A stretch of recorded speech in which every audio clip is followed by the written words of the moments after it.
Hello friends, welcome to SSD Educational Classes and I am your friend Kashish Mehra. Today's our topic is equity share, its features and its type. तो जब हम equity share की बात कर रहे हैं तो सबसे पहले हमें बताना पड़ेगा कि शेयर्स क्या होते हैं। Shares is the part of share capital, एक छोटा सा पार्ट है शेयर कैपिटल का, और share capital means total capital invested in the company. तो हम थोड़ा सा जो पैसा कैपिटल के रूप में कंपनी में लगा रहे हैं उसे हम बोलते हैं शेयर। और shares is divided into two part, that is equity share and preference share. Equity share क्या होते हैं? Equity shares are those shares that do not enjoy preference. Equity shares वो होते हैं जो जिनके पास प्रेफरेंशियल राइट नहीं होता। प्रेफरेंशियल राइट किससे रिलेटेड टू डिविडेंड। उनको डिविडेंड पहले नहीं मिलता। इट मीन्स डिविडेंड क्या होता है? जब भी कोई कंपनी इन्वेस्टमेंट एक्सेप्ट करती है किसी से, अगर आपने शेयर को इन्वेस्ट किया, शेयर्स में पैसे लगाए हैं, तो आपको डिविडेंड मिलेगा। डिविडेंड क्या होता है? डिविडेंड जो एक कंपनी प्रॉफिट कमा रही है उसमें से एक छोटा सा पार्ट। फॉर एग्जाम्पल, आपने अगर 10,000 किसी कंपनी में लगाए हैं और कंपनी को प्रॉफिट हुआ है, तो कंपनी उस प्रॉफिट में से आपको भी कुछ ना कुछ हिस्सा देगी। उस प्रॉफिट के हिस्से को हम कहते हैं dividend. Equity shares are those shares that do not enjoy preferential right for dividend. It means equity share वालों को पहले डिविडेंड नहीं मिलेगा। तो पहले किसको डिविडेंड मिलेगा? पहले मिलेगा प्रेफरेंशियल शेयर वालों को पहले डिविडेंड मिलेगा। And do not have priority for repayment of capital at the time of winding up. Equity share वालों को न तो प्रेफरेंशियल राइट है डिविडेंड मिलने में, और ना ही उनको पहले प्रायोरिटी दी जाती है रीपेमेंट करते समय। अगर कंपनी बंद हो रही है और कंपनी बंद करते समय कंपनी को उनको कैपिटल रिटर्न करना पड़ता है, तब उस केस में भी प्रेफरेंस शेयर वालों को कैपिटल पहले मिलेगा और इक्विटी शेयर वालों को कैपिटल बाद में रिटर्न होगा। वाइंडिंग अप का मतलब होता है जब कंपनी बंद होने वाली होती है। They are the owner and take all the decision regarding the company by voting power. It means equity share वालों के पास वोटिंग पावर है और वोटिंग करके वो कंपनी के सारे डिसीजंस ले सकते हैं। आइए फ्रेंड्स देखते हैं फीचर्स ऑफ इक्विटी शेयर। तो first feature says that permanent capital. जो भी पर्सन इक्विटी शेयर में इन्वेस्ट करता है वो कैपिटल परमानेंट रहता है। इट मीन्स जब तक कंपनी वाइंड अप नहीं करती, कोई भी पर्सन वहां से इक्विटी शेयर्स के पैसे वापस नहीं ले सकता। Second feature says that it is fluctuating dividend. Equity shares get fluctuating dividend.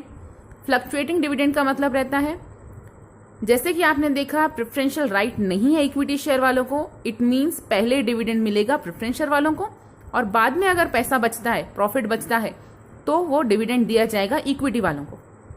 Preference share वालों को फिक्स रेट से डिविडेंड दिया जाएगा और बाद में जो बचता है वो इक्विटी शेयर वालों को फ्लक्चुएटिंग रेट से मिलेगा। इनका डिविडेंड जो रेट रहेगा वो फिक्स नहीं रहता है, फ्लक्चुएटिंग रहता है। फ्लक्चुएटिंग मीन्स चेंज होता रहता है।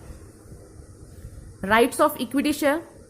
फर्स्ट राइट है right to vote. Equity share वालों के पास राइट है कि वो वोट कर सकते हैं और डिसीजन पावर है उनके पास। सेकेंड राइट है इक्विटी शेयर वालों का right to share in profit. Equity वालों को प्रॉफिट में शेयर मिलेगा लेकिन फ्लक्चुएटिंग रेट से। थर्ड राइट है right to inspect book. Equity share वालों के पास राइट है कि वो कभी भी बुक्स को चेक कर सकते हैं। कोई भी पर्सन जो इक्विटी शेयर होल्डर है वो कभी भी बुक्स को चेक कर सकता है। Right to transfer share. Equity share वालों के पास राइट है कि वो अपने शेयर किसी और के नाम पर भी ट्रांसफर कर सकते हैं, बट जो शेयर ट्रांसफर रहेगा वो पब्लिक कंपनी में रहेगा, प्राइवेट कंपनी में नहीं रहेगा। Fourth point says that no preferential right in dividend and payment of capital. Equity share वालों को प्रेफरेंशियल राइट नहीं है। इट मीन्स डिविडेंड भी उनको बाद में मिलेगा, पहले प्रेफरेंस शेयर वालों को पे किया जाएगा और कंपनी अगर वाइंड अप होती है तो भी उनको पेमेंट जो रहेगी वो बाद में दी जाएगी, पहले प्रेफरेंस शेयर वालों को दी जाएगी। Fifth point says that controlling power. Equity share वालों के पास कंट्रोलिंग पावर है क्योंकि इक्विटी शेयर वाले ओनर्स कहलाते हैं। उनके पास वोट करने का पावर है, डिसीजन लेने का पावर है और पूरे कंपनी को मैनेज करते हैं और सभी बातों को कंट्रोल करते हैं। आइए फ्रेंड्स देखते हैं आगे के फीचर्स क्या है। Sixth point says that take higher risk. यहां पर इक्विटी शेयर होल्डर वाले ऐसे लोग हैं जो कंपनी पे हायर रिस्क लेते हैं। इट मीन्स अगर कंपनी के शेयर्स कम होते हैं या प्रॉफिट कम होता है तो सबसे पहले इक्विटी शेयर वाले रिस्क पे रहेंगे।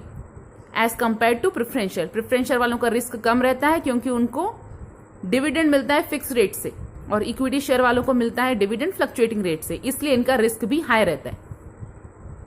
7th point says that residual claimant, they are the claimant to all the earning after expenses and taxes etc are paid।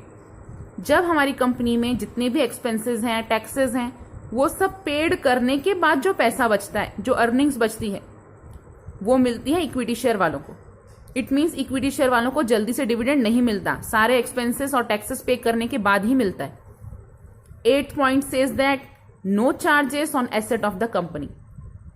Company के एसेट पर इक्विटी शेयर वालों का कोई भी अधिकार नहीं है क्योंकि वो एसेट कंपनी के हैं, इक्विटी शेयर वालों के नहीं है।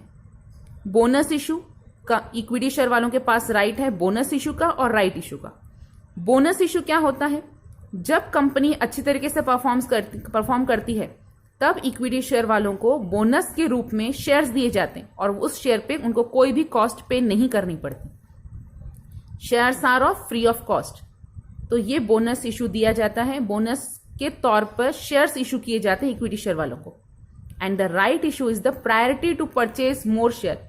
यहां पर राइट इशू का मतलब रहता है इक्विटी शेयर वालों को पहले प्रायोरिटी दी जाएगी कि अगर उनको कोई भी शेयर्स परचेज करने या न्यू शेयर इशू करते समय अगर इक्विटी शेयर वालों को वो शेयर परचेज करने हैं तो पहली प्रायोरिटी इक्विटी शेयर वालों के लिए रहेगी और फिर बाद में वो शेयर्स बाहर जाएंगे कंपनी से बाहर बेचने के लिए।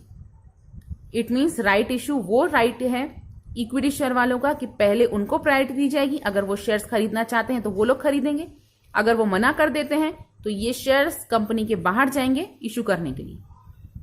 11th point says that face value, अधिकतर इक्विटी शेयर की जो फेस वैल्यू है वो कम रहती है और generally it is between from 1 rupees to 10 rupees. Last point says that market value, market value depends upon the decision and performance of the equity share. अगर equity share वाले सही डिसीजन ले रहे हैं और कंपनी में सही से परफॉर्मेंस करते हैं तो मार्केट में उनके शेयर की वैल्यू बढ़ जाती है। जितना ज्यादा इक्विटी शेयर वालों की वैल्यू बढ़ेगी उतना ज्यादा उनको डिविडेंड मिलता है। अगर मार्केट में वैल्यू कम होती है तो नुकसान भी इक्विटी शेयर वालों को ही झेलना पड़ता है। तो फ्रेंड्स ये थे इक्विटी शेयर के फीचर्स। होप है फ्रेंड्स आपको हमारा वीडियो पसंद आया होगा। अगर आपको हमारा वीडियो पसंद आया है तो इसे लाइक कीजिए, चैनल को सब्सक्राइब कीजिए और शेयर कीजिए। Thank you.